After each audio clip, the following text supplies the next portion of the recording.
Bismillahirrahmanirrahim. Uhiyatum bitahiyatul Islam wa tahiyatul ahli jannah. Assalamualaikum warahmatullahi wabarakatuh.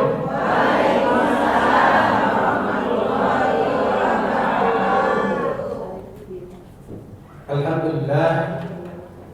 Alhamdulillahilladzi bi ni'matihi tatimmu shalihat. Asyhadu an la ilaha illallah wahdahu la syarika lahu wa asyhadu anna Muhammadan 'abduhu wa rasuluh. Allahumma shalli wa sallim wa barik ala sayyidina Muhammad wa ala alihi wa ashabihi ajma'in, amma ba'd. Puji syukur kepada Allah sekalian, alhamdulillah pada pagi hari ini ya, di tanggal 28 Desember materi pembelajaran akidah akhlak oleh Ustadz Ikhlas Mulyadin SPD. Pertemuan berikutnya itu sudah masuk pada awal tahun 2002.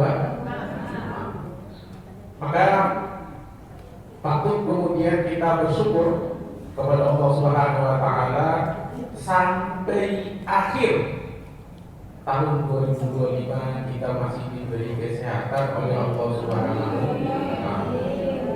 Alhamdulillah. Karena tidak bisa kita pungkiri, mungkin ada sejawat dengan kita Bapak Ibu sekalian. Mungkin dulu waktu sekolah seangkatan dengan kita, atau waktu kuliah, waktu kerja, qadarullah Allah sudah mendahului mereka dengan meninggalkan kita. Kalau kita bertanya, ya Allah, kalau orang Jawa bilang matur nuwun, terima kasih ya Allah, terima kasih sampai hari ini Engkau masih memberi kesempatan kepada kami untuk bisa hidup di dunia ini. Ya, tentu ada hikmahnya, ya Bapak Ibu sekalian. Ada hikmahnya atau tidak? Ada tentunya. Salah satunya adalah kita bisa berkumpul di sini untuk belajar, berjuang. Mudah-mudahan di akhir hayat kita bisa mendapatkan kematian yang husnul khotimah. Amin Allahumma amin. Salam dan salam semoga tercurahkan kepada Nabi kita, Nabi besar Nabi Muhammad sallallahu alaihi wasallam. Nabi yang mengantarkan hidayah kepada kita. Kalau kita berpikir andai saja hidayah ini tidak hadir kepada kita, tentang apa jiwa kita, entah bagaimana kehidupan kita, mungkin hafalan tadi yang dibacakan tidak akan pernah terucap dan mengalir dari bibir kita kalau tidak ada hidayah tersebut. Maka kita bersyukur atas segala jeripayah yang dilakukan oleh Rasulullah SAW bersama para keluarga, sahabat, para ulama, dan para asatidz yang menghantarkan hidayah tersebut sehingga kita bisa bersama-sama belajar dan menuntut ilmu. Bapak Ibu sekalian yang insyaallah dimuliakan oleh Allah Subhanahu wa taala, perkenalkan ya supaya mungkin kalau di jalan begitu Bapak Ibu sekalian yang kalau ketemu saya, wah ini kayaknya pernah di sini di pesantren Pejuang Husnul Khotimah. Siapa ya? Nah, jadi kita kenalan dulu. Perkenalkan, nama saya Ikhlas Mulyadin. Ikhlas Mulyadin. Biasanya dipanggil Ikhlas. Mudah-mudahan bisa ikhlas di dalam kehidupan ini. Amin. Allahumma amin. Kalau saya tanya Bapak Ibu sekalian, kira-kira muka saya ini berasal dari mana? Dari timur. Timur itu kan banyak Bapak Ibu sekalian. Ada NTT, Papua, Maluku. Ya, kira-kira saya ini timur yang mana? Ambon? Padang. Saya memang Padang. Kira-kira dari mana Bapak Ibu sekalian?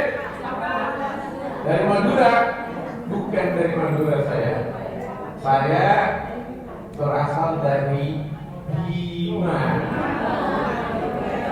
Ada orang Bima di sini, Bapak saya? Saya berasal dari Bima, Nusa Tenggara Barat.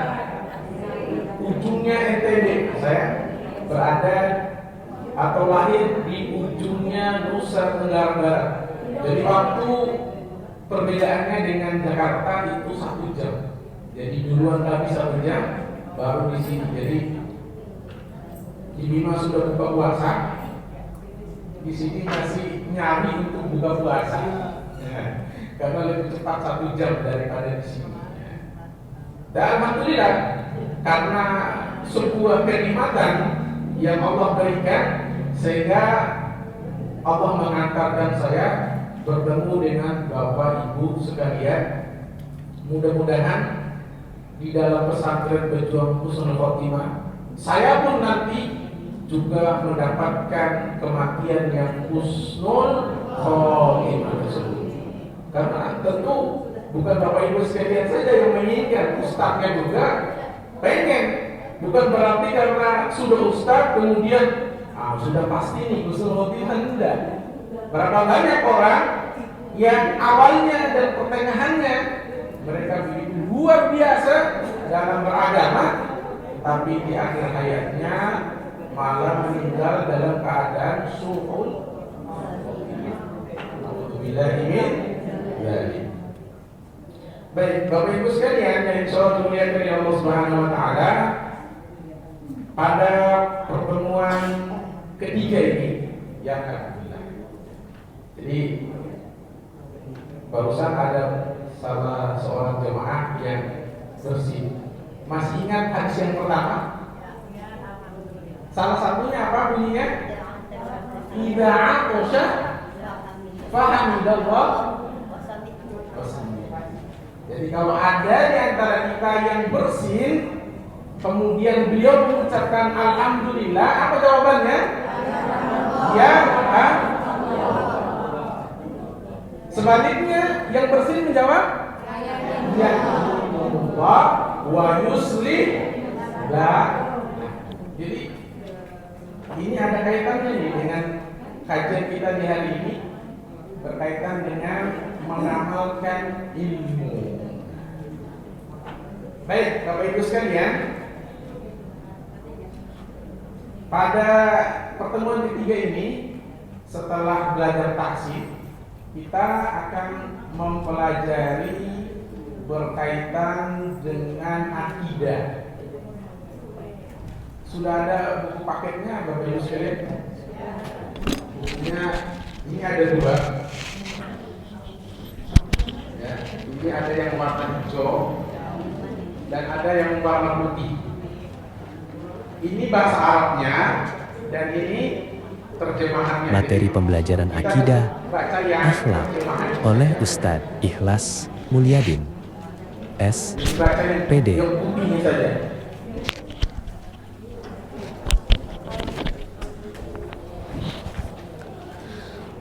Baik, hari ini di pertemuan ketiga kita memulai kajian yang berkaitan dengan akidah. Ya.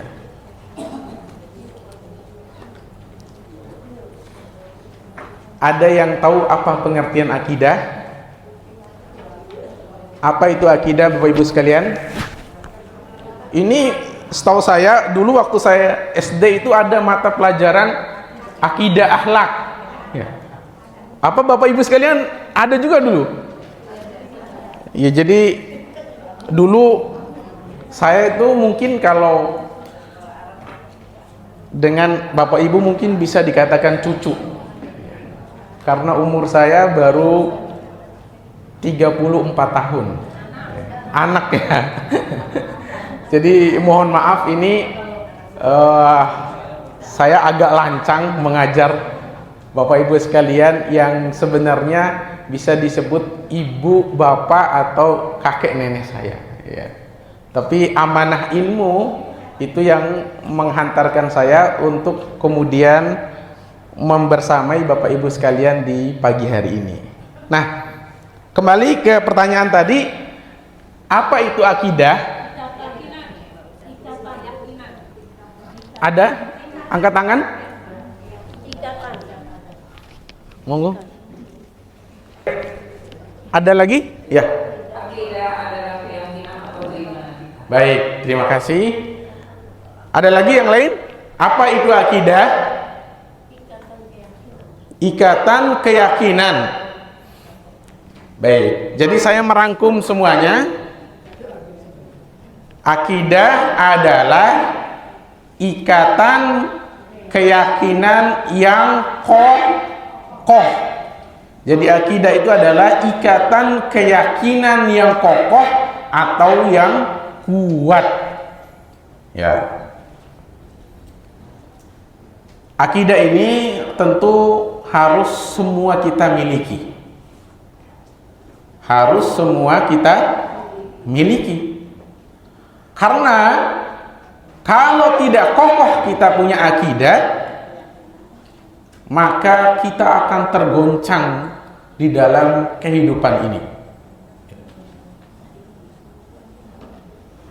Contoh, di salah satu negara Asia Tenggara, kalau tidak salah itu di Filipina, ada satu keyakinan akidah yang melenceng. Mereka meyakini sholat itu hanya 3 kali sehari semalam. Sholat maghrib, isya, dan subuh. Tidak ada sholat duhur dan asar. Ini benar apa salah akidahnya? Salah. Lawang Nabi aja sholatnya disampaikan oleh Ibunda Aisyah sampai kaki beliau itu bengkak. Jadi kalau ada orang yang mengaku-ngaku wali sekalipun tapi tidak sholat, ini tidak wali. Bagaimana mungkin wali tidak sholat? Lawang Nabi aja yang maksum, yang otomatis kalau beliau meninggal dunia masuk surga, tidak ada dosanya, beliau sholat. Bahkan tadi yang disampaikan kata Sayyidina Aisyah, saking kuatnya Nabi sholat sampai bengkak kakinya, sampai bengkak. Bahkan di Ramadan disampaikan oleh Sayyidina Aisyah, itu Nabi itu ikat pinggangnya itu dikencangkan, atau mungkin kalau kita sekarang sarung, Bapak Ibu sekalian, sarungnya itu dikencangkan supaya tidak kendor, agar tetap terjaga saat beliau beribadah sholat.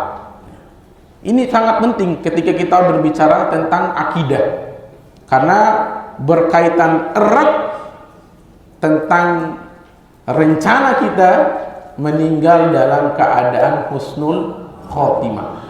Kalau kita tidak kuat akidahnya, kita pernah dengar Bapak Ibu sekalian, ketika kita mau meninggal, ya, itu kan ada syaitan atau iblis, iya tidak?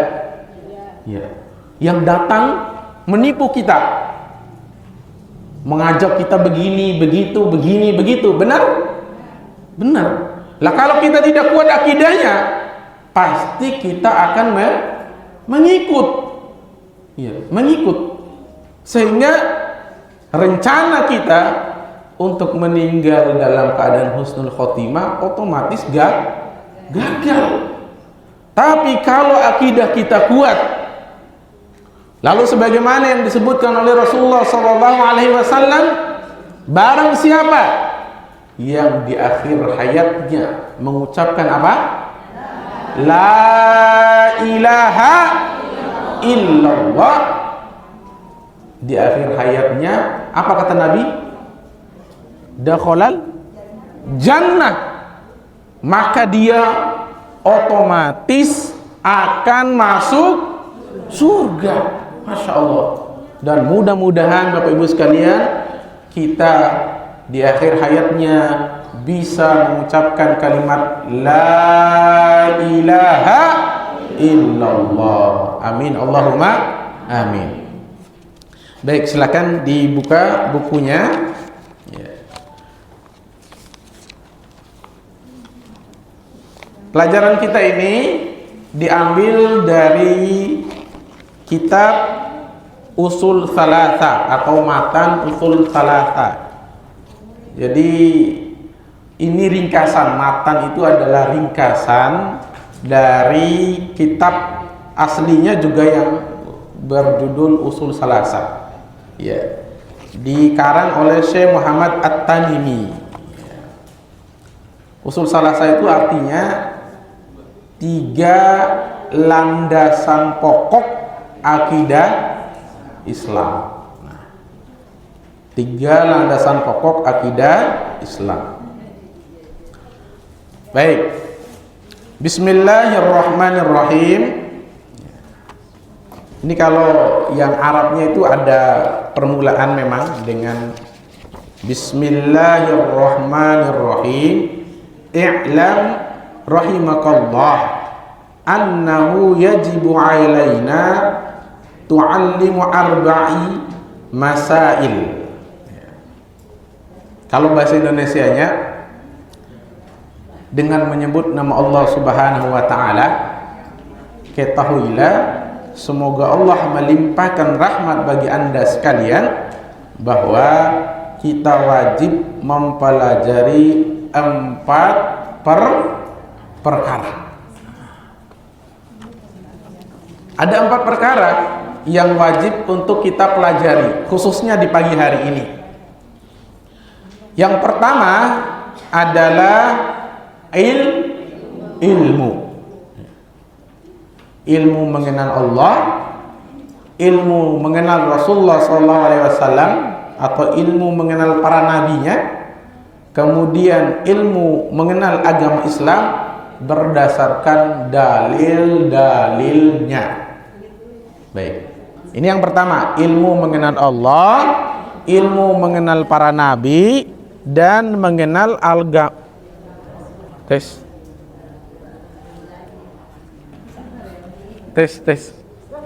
Mati.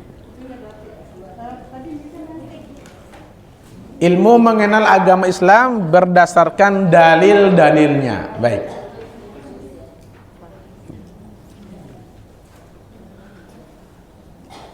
Semua kita mengenal Allah? Bisa dijawab. Semua kita mengenal Allah? Apakah Allah mengenal kita? Mengenal apa tidak? Mengenal. Allah pasti mengenal hambanya, baik yang muslim maupun yang kafir.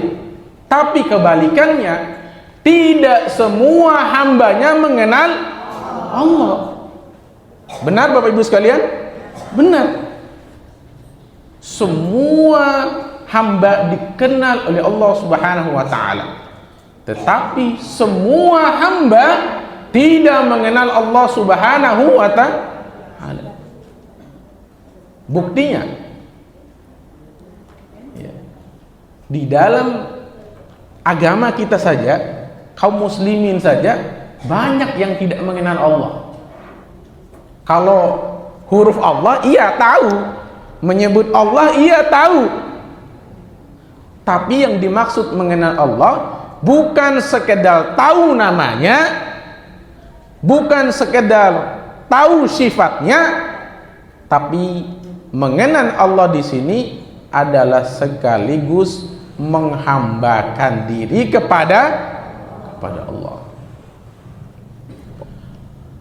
Suatu ketika di dalam pesawat ada turbulensi.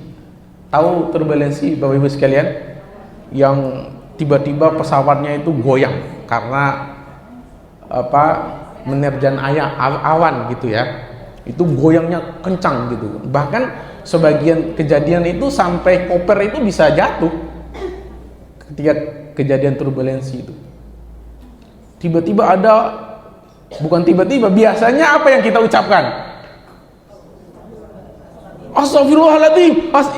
Benar? Allahu Akbar. Semua nama Allah disebutkan. Benar? Benar? Gitulah manusia. Dikala kepepet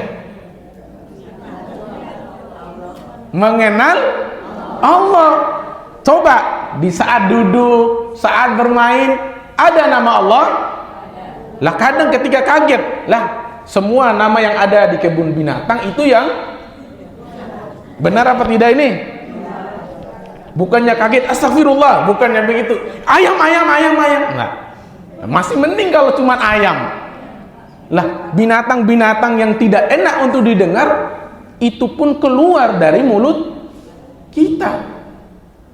Nah, ini jadi pertanyaan tersendiri ini. Bagaimana kedekatan kita, hati kita dengan Allah? Ustadz Ibawi di minggu yang lalu menjelaskan berkaitan dengan watak. Masih ada yang ingat? Ya. Sesuatu yang keluar tanpa disadari. Itulah watak. Kalau ada di antara kita kaget, astagfirullahaladzim, berarti itulah watak kita. Tapi kalau saat kaget, ya, kebun binatang yang keluar, monggo dipertanyakan kembali, apakah watak kita sudah baik atau tidak. Pertanyaan tentang watak itu ternyata sederhana. Kebiasaan yang terucap ketika kaget, itulah watak kita. Karena kan tanpa disadari itu, benar Bapak Ibu sekalian? Atau mungkin yang bawa mobil atau bawa motor, tiba-tiba di depannya disalip, atau ada anak muda yang neng gitu, gimana kira-kira itu? Yang terucap apa itu? Astagfirullah atau makian? Ya mudah-mudahan sih astagfirullah. Ya karena terkadang ya kita tidak bisa pungkiri itu, tiba-tiba ya mungkin di lampu merah kita mau ambil kiri, ternyata di kirinya itu sudah ada motor mau lurus, otomatis rem dan di mulut tiba-tiba keluar. Nah itu sering kita temukan ya. Tapi mudah-mudahan kita di antara orang ketika kaget, ketika keadaan mendadak, ketika keadaan mendesak, yang mengalir dari bibir kita adalah kalimat-kalimat thayyibah. Ya, astagfirullah, subhanallah, alhamdulillah, Allahu akbar. Ya, mudah-mudahan itu. Ya. Saya tadi malam bawa motor, ya. Tiba-tiba ada binatang kecil kena muka. Itu kalau kena muka, helmnya nggak ditutup, itu kan pasti kaget. Ya. Tapi karena kalau kita biasa mengucap astagfirullah, maka yang keluar itu astagfirullahaladzim. Ya. Bukan yang binatang-binatang itu. No iya wal iyadzubillah. Mudah-mudahan kita dihindarkan dalam mengucap perkataan-perkataan yang kotor. Amin. Ya, ini yang pertama, yaitu kita berilmu dengan mengenal Allah, mengenal para nabi, dan mengenal agama Islam. Kalau tadi pertanyaan berkaitan dengan mengenal Allah, selanjutnya bagaimana dengan mengenal Rasulullah atau mengenal para nabi? Kalau saya nanya, berapa jumlah nabi yang wajib diimani? 25. Kalau jumlahnya, pokoknya banyak lah Ustaz, banyak pokoknya dah. Banyak itu. Banyak sekali, benar. Iya. 25 pun sudah dihafal belum? Belum kan? Yang paling kita kenal ya mungkin Nabi Adam. Otomatis itu. Kalau masih ada yang ditanya, Nabi pertama siapa? Siapa ya? Saya lupa ya. Ini repot ini. Karena kita tidak akan hadir di sini kalau tidak ada perantara dari Nabi Adam dan ibunda kita Siti Hawa. Ya. Paling umumnya kita tahu Nabi Adam. Ya. Kemudian mungkin Nabi Ibrahim. Loh kok tahu Nabi Ibrahim Pak? Lah setiap kurban kan biasanya Nabi Ibrahim kisahnya dengan anaknya Nabi Ismail. Selanjutnya mungkin Nabi Musa. Ya. Nabi Musa kenapa? Ya setahu saya sih punya tongkat. Tongkat Nabi Musa. Ya, biasanya. Kemudian mungkin Nabi Isa. Ya. 25 kemarin itu kan agama sebelah, ya, saudara kita sebelah itu merayakan hari besarnya. Nah, biasanya kan kita tahu itu hari itu kan hari lahirnya Nabi ini, ya biasanya begitu kan, ada pro kontra, tidak boleh mengucap dan lain sebagainya. Biasanya setiap tahun kan pasti ada, benar Bapak Ibu sekalian. Dan yang terakhir adalah Nabi kita, Nabi besar Nabi Muhammad Sallallahu Alaihi Wasallam.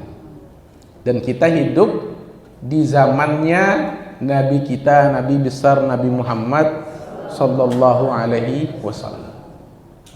Dikisahkan para nabi, sebagian nabi itu sampai berdoa Bapak Ibu sekalian, meminta kalau mereka itu yang dijadikan nabi terakhir. Kata Allah, ya tidak bisa, karena sudah ditentukan ada yang namanya Ahmad. Kalau di Quran itu kan bunyinya itu Ahmad, iya kan? Iya. Atau yang biasanya kita kenal dengan Muhammad. Terus nabi yang lain kemudian berucap, kalau begitu saya dijadikan keluarganya. Kata Allah, ya tidak bisa juga, karena sudah ditetapkan para keluarga Nabi Sallallahu Alaihi Wasallam. Kalau begitu saya dijadiin sahabatnya deh. Kata Allah juga, para sahabat Nabi telah ditentukan juga dan bukan di antara kalian. Sampai pada akhirnya saking pengennya para nabi ini berada di dekat Nabi Sallallahu Alaihi Wasallam, kalau begitu ya Allah, jadikanlah saya umatnya. Tapi kata Allah, enggak. Para umatnya sudah ditentukan, dan kita alhamdulillah dijadikan oleh Allah menjadi umat Nabi Muhammad Sallallahu Alaihi Wasallam. Mengapa istimewa Bapak Ibu sekalian? Hanya Nabi Muhammad lah yang bisa memberikan apa? Syafaat. Nabi yang lain tidak, hanya untuk dirinya saja. Tapi Nabi Shallallahu Alaihi Wasallam diberi oleh Allah Subhanahu Wa Taala keistimewaan untuk bisa memberikan syafaat kepada para umat. Dan mudah-mudahan kita semua yang hadir di sini nanti di yaumul kiamah mendapatkan syafaat dari Rasulullah Sallallahu Alaihi Wasallam. Amin Allahumma amin. Ini perlu amin yang kencang Bapak Ibu sekalian. Kenapa?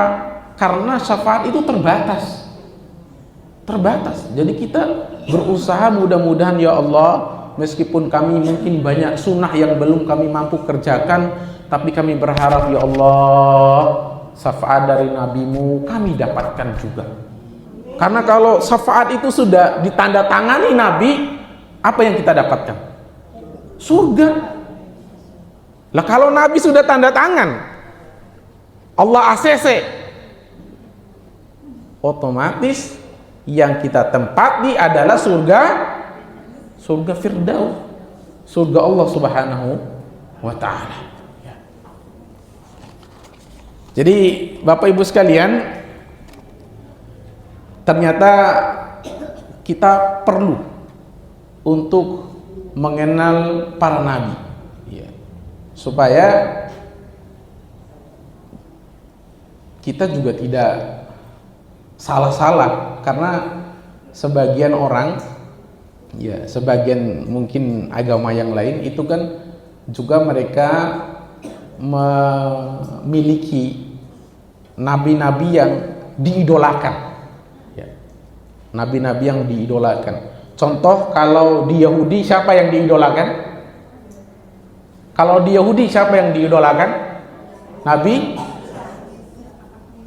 Yahudi. Yahudi itu diidolakannya Nabi Musa. Nabi Musa itu yang diidolakan karena beliaulah yang membawa agama Yahudi. Ya. Kalau Nasrani siapa yang diidolakan? Nabi Isa. Ya. Kalau Islam Nabi Muhammad SAW, tanpa kemudian meninggalkan 24 nabi yang lainnya. Karena di agama yang lain itu diantaranya mereka mengidolakan nabinya tapi menafikan nabi yang lain. Benar? Kalau kita tidak sempurna iman kita kalau tidak meyakini seluruh nabi tersebut, mau itu Nabi Musa, Nabi Isa, Nabi David. David itu nabi siapa? Nabi Daud. Semua nabi itu wajib kita imani dan tidak sempurna iman kita kalau satu saja di antara nabi itu tidak kita imani. Kemudian yang kedua, Bapak Ibu sekalian, kita perlu mengenal agama Islam berdasarkan dalil-dalilnya. Kalau di Indonesia itu semua orang atau kebanyakan orang mengaku Islam. Coba mana KTP-nya? Oh iya benar Islam. Benar? Kalau ditanya berapa rukun Islam? Rukun Islam ada berapa? Ada 5. Alhamdulillah di pejuang Husnul Khotimah hafal, tapi belum tentu. Yang di luar, kamu agamanya apa? Saya Islam. Paling depan itu dadanya, saya Islam. Rukun iman ada berapa? Berapa ya? Berapa? 2 atau berapa? Kayaknya 3 deh. Iya. Saya dulu punya paman, ya, KUA yang nikahkan orang itu, Bapak Ibu sekalian. Iya, iya, penghulu, iya, penghulu. Jadi dulu itu di desa saya beliau itu satu-satunya penghulu. Jadi orang-orang tuh datang, kemudian menikah di rumah beliau, ya, menikah di rumah beliau. Nah, biasanya paman saya tuh nanya, kamu Islam apa tidak? Oh Islam Pak. Oh iya bagus. Kalau ditanya, kalau pergi haji di mana? Di Jakarta kayaknya. Dia kira Monas itu tempat haji. Subhanallah.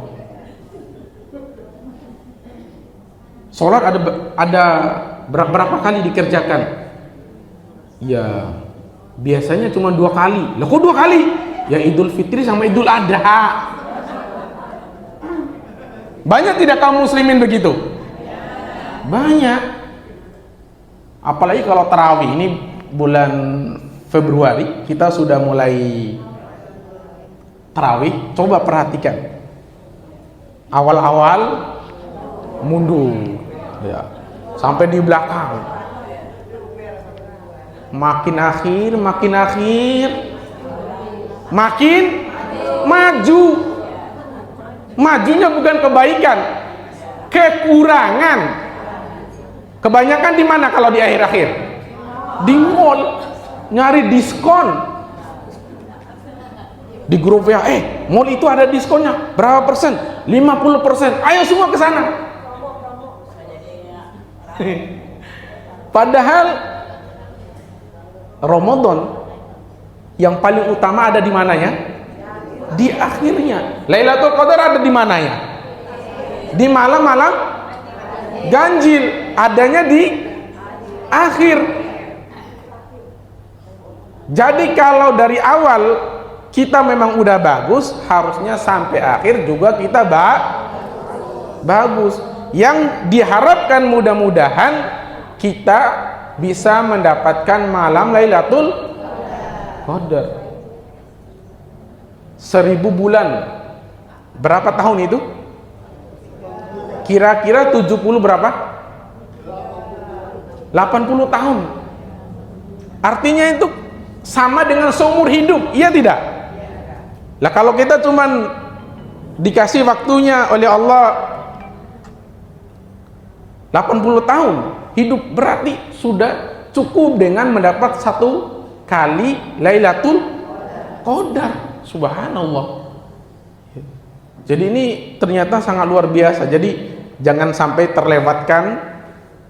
Ya kita usahakanlah, kalau mungkin Ramadan sebelumnya kita masih bolong, banyak yang ditinggalkan sholat tarawih kita, usahakan di tahun 2026. Siapa yang rekomendasi di tahun berikutnya kita masih ketemu Ramadan? Iya, saya punya tetangga, masih ingat sekali saya ketika saya ngisi kajian, beliau ada di situ di Ramadan itu. 3 bulan berikutnya setelah berlalunya Ramadan, beliau dipanggil oleh Allah Subhanahu wa taala. Artinya Ramadan berikutnya beliau tidak lagi ketemu dengan Ramadan. Jadi mudah-mudahan kita disampaikan oleh Allah bertemu Ramadan, lalu kemudian bisa beribadah dengan baik dan mendapatkan Lailatul Qadar. Amin Allahumma amin. Baik. Selanjutnya yang kedua, mengamalkan. Ya, jadi setelah kita tahu ilmu mengenal Allah, mengenal para nabi, mengenal agama berdasarkan dalil-dalilnya, yang kedua adalah kita mengamalkannya.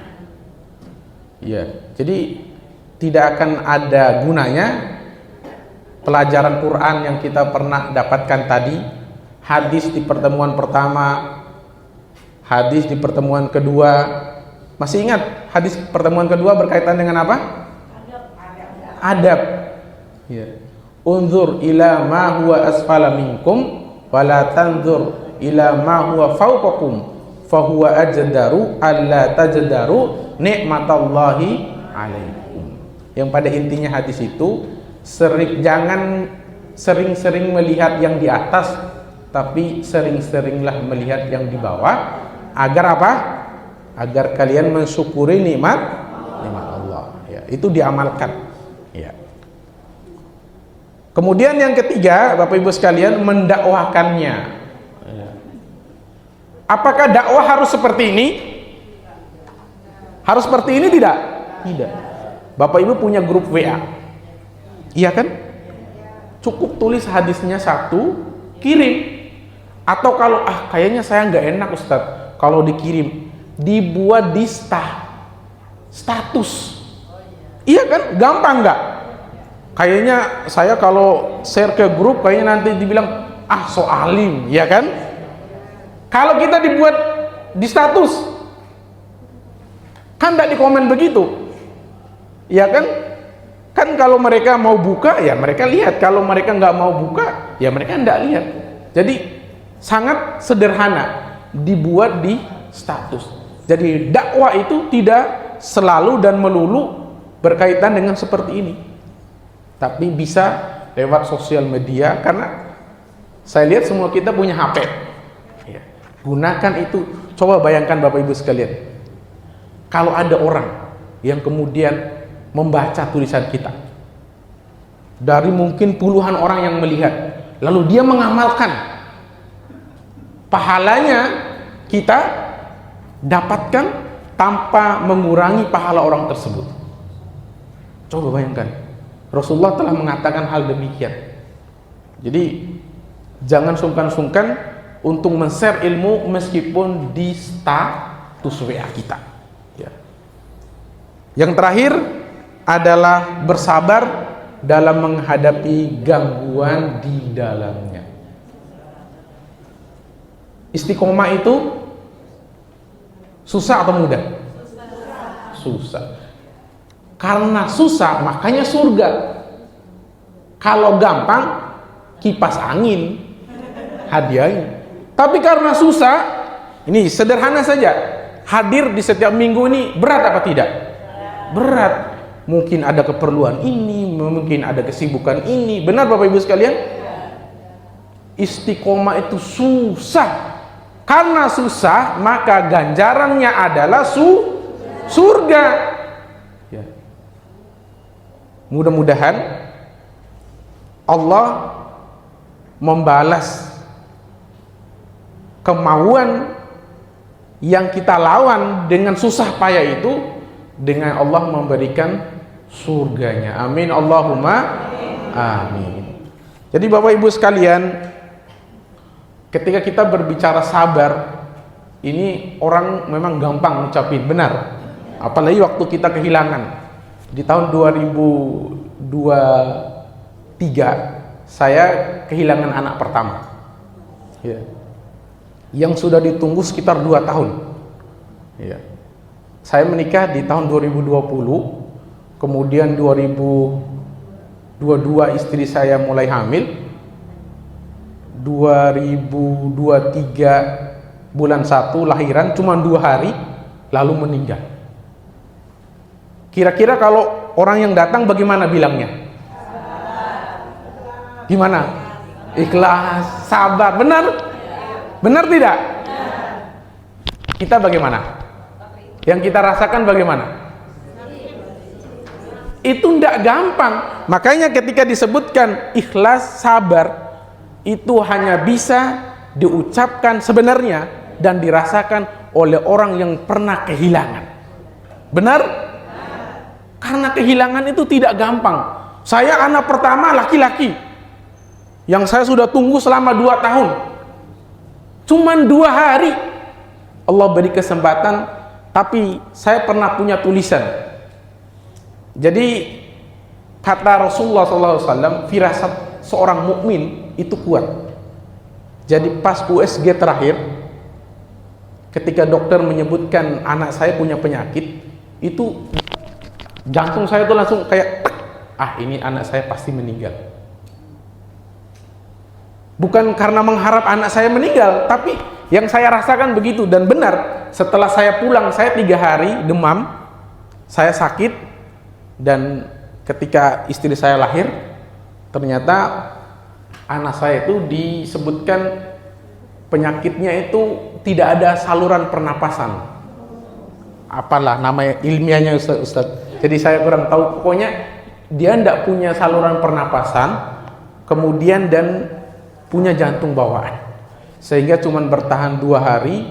Dan ketika keluar itu saya ingat, Bapak Ibu sekalian, dokter datang, Pak, ini anaknya punya penyakit bawaan, tidak punya saluran pernapasan dan jantung. Ini kan anaknya nanti kan biasanya ada kejang-kejang. Apakah kami harus apa namanya ini, saya tidak tahu bahasa ilmiahnya, ditekan dadanya? Wah, ini anak baru lahir kok ditekan dadanya, bagaimana ini? Baru dilanjut bahasanya, kalau ditekan bisa patah tulang-tulangnya. Astagfirullahaladzim. Tapi saya harus tanda tangan, mau dilakukan itu atau dibiarkan saja. Maksudnya kalau dia apa namanya kejang-kejang, dibiarkan saja. Saya sebagai orang tua bagaimana kira-kira itu? Bingung. Lah kalau ditekan takut patah, lah kalau dibiarkan, lah saya mikir, lah kok enggak ada pertolongan. Wah, saya serba salah. Sebagai kepala keluarga, saya bilang, baik dok, tanpa saya tanda tangani, tolong lakukan yang terbaik. Karena saya tidak berani tanda tangan. Kalau saya tanda tangan, saya takut malah bunuh anak saya. Kalau tidak tanda tangan, takutnya saya biarkan tanpa pengobatan. Ya, saya cuma bilang, tindakan yang terbaik aja dok, tanpa saya tanda tangani. Dan ya qadarullah, ya 2 hari setelah itu, pagi-pagi setelah sholat subuh, saya ditelepon, Pak, tolong ke ruangan NICU, anaknya sudah mau menghadap. Ya, saya ke sana, saya lihat, disuruh lihat anaknya, dibacain. Saya mikir, ya enggak perlu talkin, iya kan? Lah anak saya pasti masuk surga lah, baru 2 hari, iya kan? Yang diperlu talkin kan kita. Kalau yang anak bayi, ya saya bilang enggak perlu talkin. Dia akan menunggu saya di pintu surga dan menjemput saya bersama ibunya. Nah, kesabaran adalah sesuatu yang sangat tinggi, dan mudah-mudahan Allah mengkaruniakan kesabaran kepada kita semua. Amin Allahumma amin. Demikian Bapak Ibu sekalian pelajaran yang kita bisa sampaikan di pagi hari ini. Mudah-mudahan apa yang kita sampaikan bisa kita amalkan dan mudah-mudahan ilmu yang kita dapatkan menjadi salah satu kunci bagi kita untuk mendapatkan kematian yang husnul khotimah.